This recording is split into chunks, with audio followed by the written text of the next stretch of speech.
Untouchable, uncrushable. Untouchable, uncrushable. Untouchable, uncrushable. Untouchable, uncrushable. Down, face down. You know the routine.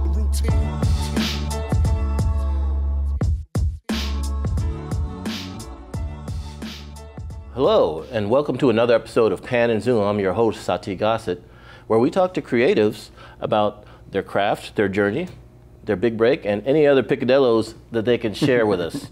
And tonight we have a very special guest, Mr. Lawrence Hilton Jacobs. He's all the hyphens. You got it in the right place. all in the right place. We got actor, producer, writer, director, singer. Yeah, man, I'm out of my mind, aren't I? I need medicine. That's what you kind of need when you get into this business.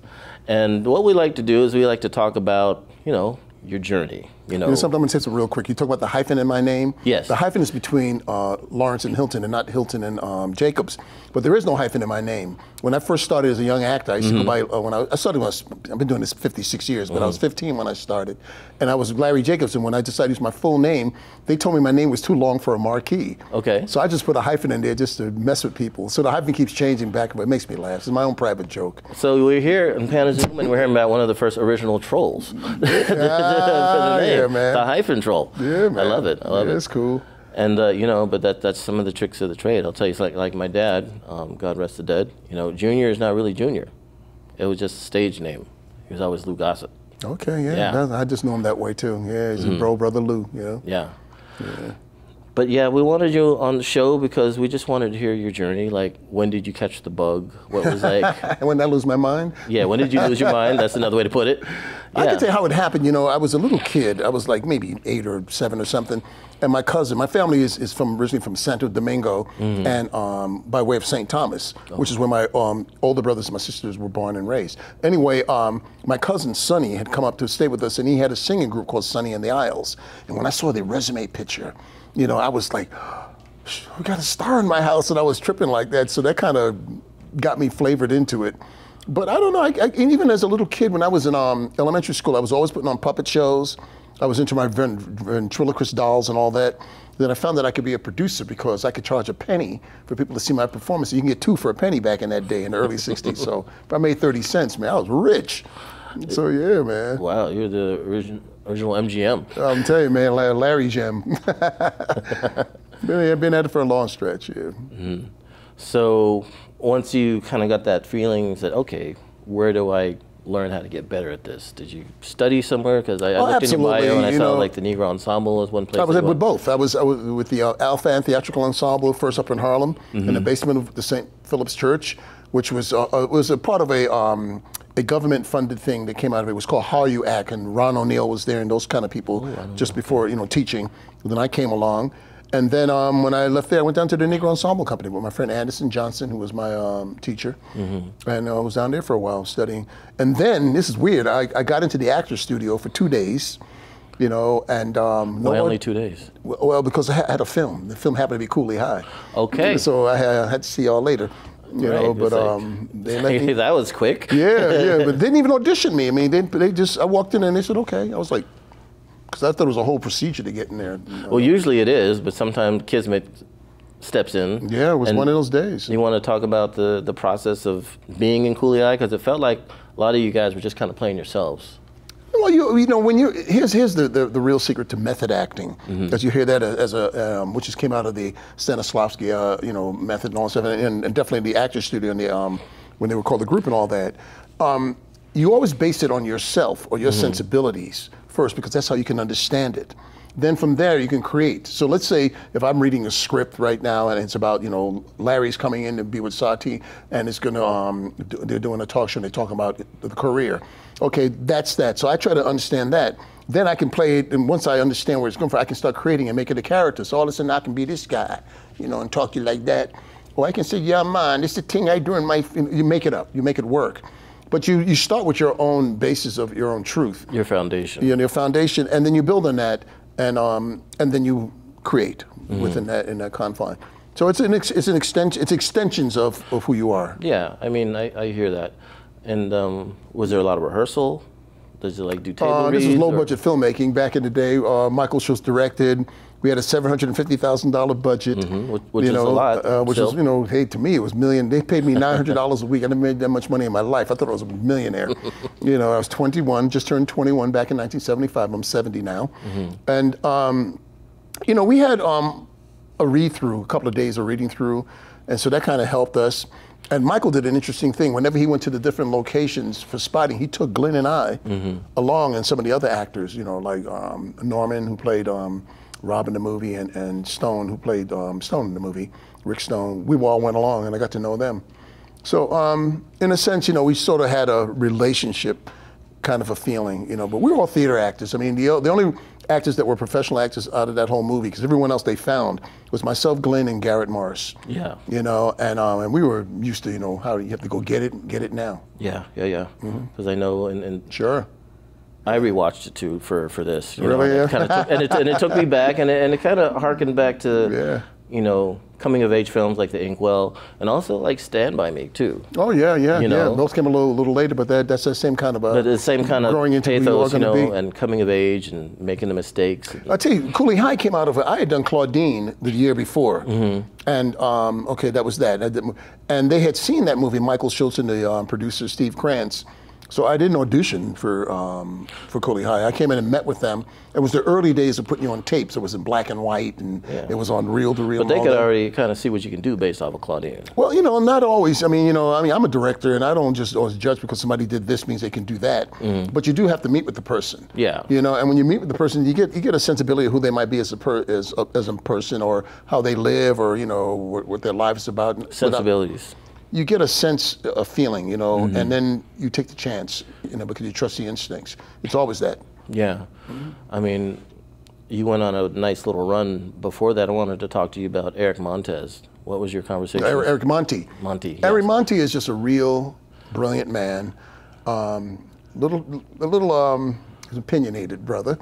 I can see that. I mean, his journey is interesting to me. Yeah, he came up, because he's from Chicago, right? Huh? He's from Chicago, from the Cabrini Green projects, which we based the movie on. And Cooley High is a true story. That's his life story. That's what I figured. Yeah, except his character was called Reverend instead of Preach. And my character was Genghis Khan, but it became Cochise. We never knew why they changed the names to that, but they were. But but he came to Hollywood and was going through the struggles, and then he got involved through becoming a writer on the Jeffersons and Good Times and things like that along the way. I guess what happened, whether it's urban legend or actual fact, because he told me a thing that was interesting on Cooley High. One of the times I was hanging out with Eric, and he says, "Larry, I bet you don't know this about Cooley High." I said, "I don't know what." He said, "There's no story." And it really is not a linear narrative story. It's a bunch of adventures. Just little vignettes, yeah. It's just, but you knew who we were. Yes. So that carried you through, which is a key to being any kind of an actor. You have to have a through line. For me, even as a director, when I work with actors, whatever scene we're in, I always let them know where we're coming from, where we are, and where we're going. Yes. So they can always have a through line. That's my whole approach. Yes, you can have that magnetic pull to what you need. It gives you somewhere to come from. Yeah. Yeah, absolutely. Yeah. Because, Eric Monty, people like Sophia Stewart, and other people that have had issues with intellectual property. Well, you mentioned things like that, intellectual properties or any kind of ownership or percentage of anything owned. Once you have done you have a script or whatever you sell, you no longer own it, because you have to sell the rights, and you may have a piece of that. But to be able to retain what's coming to you can be a tough go, because there's a lot of other people involved, and some people get a little greedy, or they just don't care. And so Eric went through that, and eventually got a settlement out of it, but it kind of soured him in the business. Yeah, it's tough. It's tough. It's a tough game. But that's the game, as they call it. It is right? the game. It's a tough game. It's you have to treat it like water out of a faucet. It's got to be that religious to you. And I tell young actors all the time, I said, I don't think anything's wrong with trying to be a performer, but it's a tough job. And you have to understand that it is a gig. You have to understand the structural parts of how it is as a business, as well as its artistic and all those merits. And then go have a life, man. When you get away from go off and go kiss the baby or your girlfriend, or go get that hamburger or whatever that makes you happy. But give yourself a break.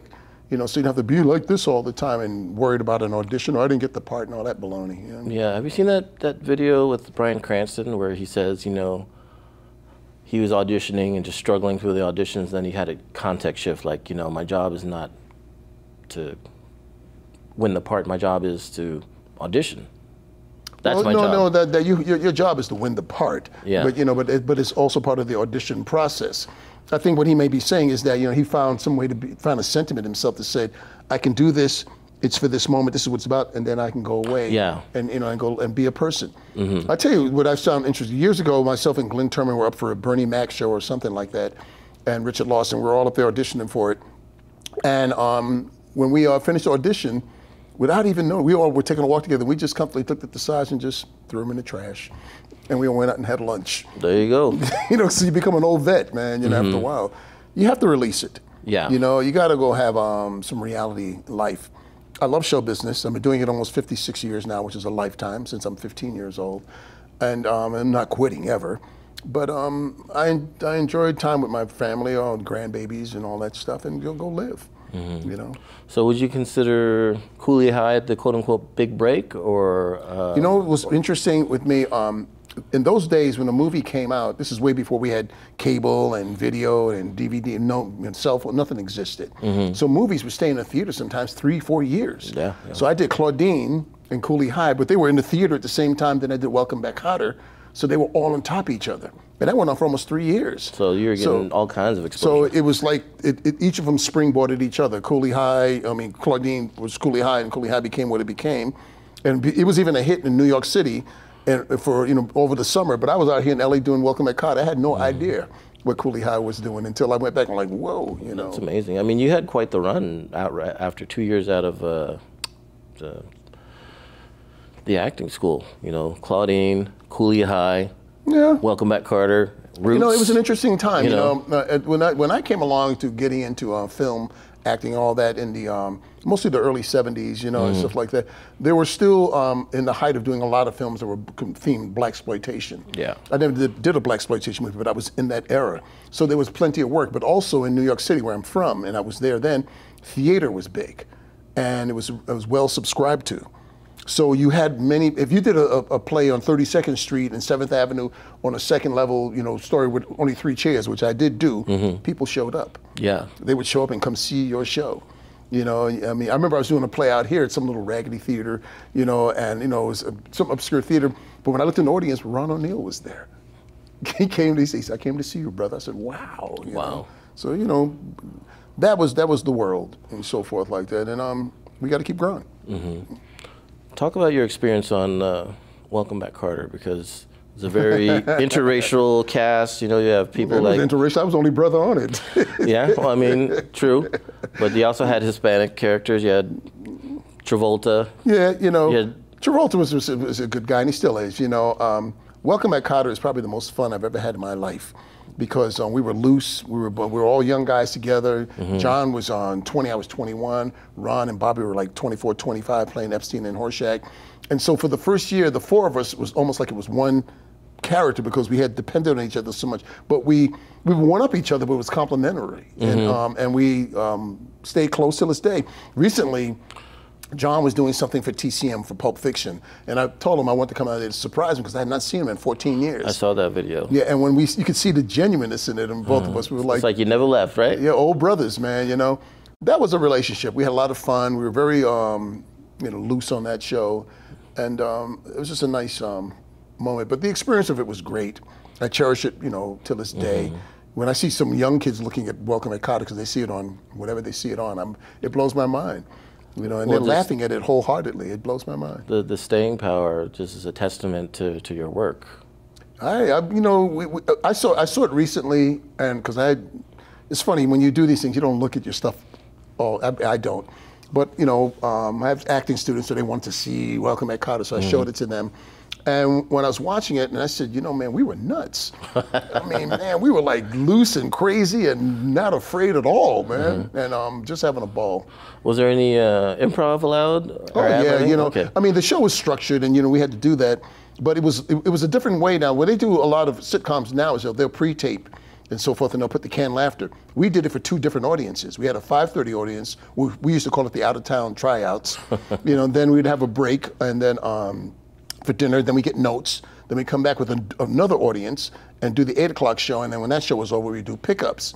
So things happen in its moment, you know, where you know how to play the laughter, and the laughter was now, it wasn't canned. Yeah. You know, and stuff like that. So very exciting. Did you often feel the latter show was tighter because you kind of learned from anything? It was just an extension of us being theater actors, coming from theater, you know, and doing a performance and having to be there.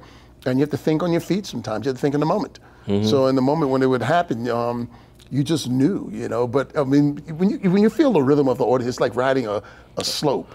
You know, you can feel the dynamics, so you know how to play it, man. Yeah. So, you know, it's pretty cool. That's awesome. That's the truth, I'm telling you. That's the truth. You heard it first, Pan and Zoom. It's the truth. I heard it second. Double truth. Ruth, as they say in the Spike Lee films. Yeah. So how do you feel your acting translated to your writing and directing? Because you've done a lot of writing and directing as well. Yeah, you know, it's just another part of who we are. You know, I came up in the time when you did everything as an actor. You know, I'm like, you know, part of the old school with the younger part of the old school into the new school. Because when I was around, the traditional people were there, the James Earl Joneses and the Yaphet Kottos, and I saw them all the time. And, you know, I used to see this guy walking up and down the streets. When I was a kid, thought he was a bum. I didn't know it was Morgan Freeman until a few years later. And so, you know, that was part of the culture, how it was. And you start to get into it. And I did a lot of play readings, you know, in those days in somebody's apartment, and I was the kid, 16 years old, you know, hanging out there with these you know, gods and goddesses. But it just extends itself naturally. I've always, I draw, and I've been drawing all my life, so that's my outlet. I learned to do it in writing, which I enjoy, and eventually got into just another extension, becoming a director or a producer. Did you, when you started writing, did you like, obviously read a lot of scripts and say, oh, hey, I can do that? Or? Yeah, I mean, my first script was a play by Reginald Vell Johnson. Oh. You know, he wrote it called Section D. Okay. And he let me have the rights to it, and it's the worst script written in history. I tried to put everything in it.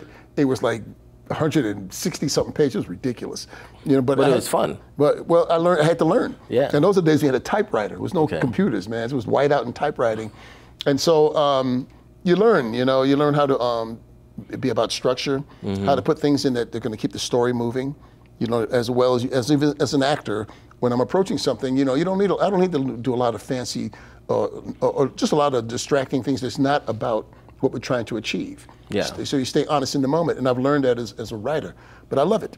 You know, I like writing. I like working on writing something where I can have people do it, because I still admire actors, because I'm an actor, can't help that. And I like to work with them, as I'm about to do some things now. So yeah. You want to talk about those things? I know you said you're going to be directing some stuff. Yeah, I'm going to be doing. This is going to be a little. We're going to do 3 movies almost back to back, and you know, one's called Family, one is called Panic, and the other one's called Max. Family is about a man who has 3 sons that he doesn't really know, because he's never been around. They barely know each other, and they meet at a desert diner to find out where you been, pops, and you know, kiss my ass. Well, you ain't been around. So that's basically that coming. The other one, Panic, is a horror film where a guy escapes out of a insane asylum, and he's trying to get away, and he sees a house that he thinks is abandoned. So he goes in there to find out a crazy lady is living there, and she keeps him hostage because she wants him to marry her crazy granddaughter. Oh. I must have been on crack when I wrote it. You know. And the third one is called Max, and Max is about a man who, for the first time, is going through senility, and you know, he was a guy who worked all his life, and he's in his mid-70s, and he, you know, had been normal, and all of a sudden he has a heart attack. He starts getting memory losses. He has to be put in a nursing home, and we deal with the variables of what that does, which is a little. It's not autobiographical for me, but it was my mother went through that for 12 years. Yeah. So I felt that. I know what that's like. I mean, that kind of led to my next question. Like, where do you generate these ideas? They come differently. You know, I mean, the idea of doing the family movie, which is a character-driven piece. There's only 6 characters. It takes place basically in one location, a desert diner, which we're going to build that set. And it was challenging, you know, to be able to see if I can pull something off that I could do cost-effectively, still tell a story and not bore you to death, and so forth. And in 2 of the movies, I'm going to have Glenn Turman in. He's going to be in Family, and he's going to play the guy going senile. He might be senile, but you know. And you know, so it comes like that. And the horror film, I don't know. The ideas come differently sometimes. Yeah. I got inspired once. I wrote a film a few years ago called Little Bloodsuckers, which is about little kid vampires, but they're vicious. But what inspired it? Did you go to a daycare or something? No. I was riding down the street and I saw a big billboard for this show called True Blood. Okay. And I just looked, and then my imagination took it, because that's not what True Blood is about. Right. And it gave me the idea, and I said, well, we'll make it different. I said, well, we got some little kids who are looking for a vampire little dad. Vampires, okay. But but when they, and I'm doing it real vicious, when they take you down, I mean, they're taking chunks out of you. It's not the old Dracula They're like days. little piranhas or something. Yeah, right? man, little crazy people. Sometimes those are fun, Yeah. I like films that don't take themselves too seriously. Something, you have to, it's a heightened part of life. It's not real life. It's an illusion of life, or an impression of life, or a realized reality. Well, the escapism is why people go, because it's like, what if? Yeah. What if X, Y, Z ain't happened? The key to anything in your life, is to keep, and I keep this in mind always, I don't care how much you write or how much you direct or whatever you do, remember it's entertainment. Yes. We're here to entertain, we're here to get that across within the confines, and you can do any story. I don't care if it's a horror film or a silly comedy or a coming of age story. Find a sincerity in it and tell the story, and keep it moving. And you don't need things in there that are not necessary, and we'll be all right. Speaking of be all right, that song hit the billboard in Cooley High. Do you want to talk about how you got roped into singing? It wasn't me in singing. Which? I think it was your character. If I read your in Cooley High. Yeah. No, which song you talking about? In the movie? In the movie, yeah. Well, you know what happened? You sang a little bit. I heard the pipes. You know what happened? How did it happen? We were on the set, and we had one trailer, so we're all of us in one trailer, and we were sitting around waiting for them to set up, and we were running lines and all that as actors do. And I just got aside and I said, something, guys used to always be on the corner doo-wopping and all that. I wrote it on the spot. And then they rehearsed it with me, and then we showed it to Michael, and Michael said, put it in. Yeah. So I mean, that's the height of collaboration. Yeah, man. And the thing I forgot, too, is that, Boyz II Men, they named their album. Yeah. It's like, I forgot about that. And they're singing It's So Hard to Say Goodbye. It's so hard to say goodbye, yeah. And it's just amazing how art inspires art. It's funny, I got to work with them too. When I was doing the movie on the Jacksons, An American Dream, they Motown was doing the music, so they were signed to Motown, so they gave them cameo parts in the movie. So you it was kind of cool. Gotta go back and look at that. Yeah. Do you have favorite characters that you played over the course of your career? Like the character of Joe Jackson, who was inspired by obviously Joe Jackson. Did you confer with him in real life about how to portray him? I knew Joe for many years, as I knew the family for many years, and was shocked that I mean, not shocked, never knew I would be playing him. But it was kind of funny, and what I've learned, when you're playing a real person, you don't try to play it verbatim. You play the essence of who they're about. Gotcha. And then you let that develop into what it wants to be. Again, you start with your own sensibilities and you create and let it come out. Yeah, like you said in the beginning. And that's how it comes. So I think Joe was nervous about me playing him, because say, don't play me too good. Well, maybe so, or maybe because a friend of mine was working with him. His name is John Wilson, and he worked with Joe's management company. And because I'm a keyboard player, I used to play on all their demos. So I saw a lot going on, all the time. And so when it was for Larry to play Joe, it was like, wait a minute, But he knows a little too much type thing. But no, I'm an actor, and even after we had done the movie and we were doing interviews, and stuff like that, people had their own personal idea what the movie's supposed to be. Yeah. Like the interviews. You can't please everybody. So, well, Michael's really this or Joe is that, and I'm like, well, yeah. Well, what do you think that when Joe did this to LaToya? I said, first of all, what he did with his daughter is his business and not mine, and certainly not yours. Yeah. I said, but I'm an actor playing a part. Let's talk about that. Right. No. It's funny. I was reading an article about Raging Bull, and the real LaMotta saw De Niro playing him, and he said to his wife, "Was I really like that?" And she said, worse. "She said worse." Yeah, worse. She said worse. That, And sometimes I mean, like let's even take with the Joe Jackson thing. The way they had written him in the script, which is the size of a phone book, it's a 5-hour movie. They had him almost one-dimensional. They had him being, just mean and all that. And I said, wait a minute. He made 9 babies. That took a lot of love to make 9 babies. So it couldn't be all that you were all that. So what I would do is every scene that we'd play over the years, because I played them from 20 to 54, and I was 38 when I did it, I put down why I love my kids, so I can find some levels to play with him, which is real, It is real, because even like, your worst villain there's a pathos in them that's driving them to do what they do, whether it's out of fear or love. Yeah, worst of all, they had a mother, they had a father. You know, they went to school. You know, they cheated on a test. You know, we do what we do in life. It's like, we used to do this when I first started studying at the Alpha Ensemble up in Harlem, and they would they would just put you in front of a microphone, and the whole class would be there to critique you, and they would give you a scenario. It says, okay, you're a bank teller. And somebody would try to be the bank teller, and he says, no. You're not a bank, you're a person who is a bank teller. Right. So that's what you bring to it. Now you have a certain efficiency as you're doing your job and a certain protocol or whatever, the facts are, but you have, but you can be a man who's got 4 kids or, lives alone or, is afraid of life or this is the only thing that you have to have something to decide on so you can play it so when you see it. So even in my early days as an actor in New York when I was just doing background and extras, because my first year and a half, that's all I did was background on movies all over, and I was happy to do it. But I would always try to make a character out of it and try to see if I can keep it going, although the director wasn't directing me, but that's how I believe it or not, you can see when extras are being bad too. You see they stick out, it's like, what is they doing in the back? Well, it's a different thing, in New York City, you're an actor, period. There was no Screen Actors Guild. You were in a Screen Actors Guild, and today you're an extra, and next day you had a part. Los Angeles has it separated, whereas Screen Extras Guild. So some people are just background players, not necessarily actors. Right. And so that makes it different. So I tell you, for me as a director, I talk to my background people. They always get a little shocked, because they usually don't talk to us. What's going on? I talk to them and I, tell them what we're trying to achieve, and I thank them at the end of the day, and I tell them all the time. I said, look, man, I said my first year and a half. That's all I did. I've been there too. Yeah, man. And then hovering by the craft service table. No, I'm just kidding. So we're getting to the end, but what we would like to ask is, any advice you can impart to any artist that wants to get into the business? Yes, of course. And here's what it is, and it's real straight up for me. You have to be honest with you. We know our limitations.